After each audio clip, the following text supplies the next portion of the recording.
Hey everyone, welcome to iOS Hacker. In today's tutorial, I will show you how to quickly transfer your iPhone photos to a flash drive or an external hard drive.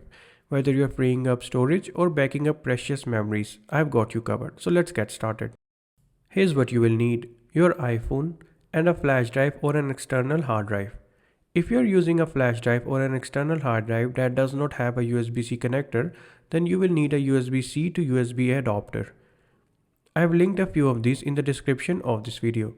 For users of iPhones with Lightning port, a Lightning to USB-C or USB-A adapter is required.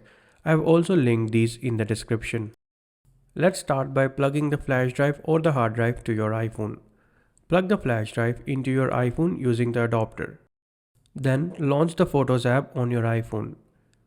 Select the photos that you want to transfer and then tap on the Share button from the bottom. From the Share Sheet menu, find and tap on the Save to Files option. From the menu that appears, go to the main browse page and from there, find and tap on your flash drive's name.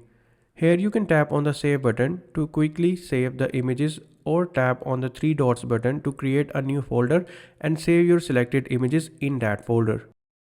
Depending on the number of photos that you are transferring, the transfer might take a few moments to complete. And just like that, your photos are now stored on your flash drive or external hard drive. Here are a few quick tips. Make sure your flash drive or hard drive is formatted to a compatible format like exFAT or FAT32. If the drive doesn't appear, try unplugging and reconnecting it. For large photo transfers, ensure your iPhone has sufficient battery or is connected to a charger. For connecting a charger simultaneously with a flash drive, you will need an adapter. And that's it. Now you can easily transfer photos from your iPhone to a flash drive or external hard drive. If you found this tutorial helpful, then don't forget to give this video a thumbs up and subscribe for more iPhone tips and tricks. Thanks for watching.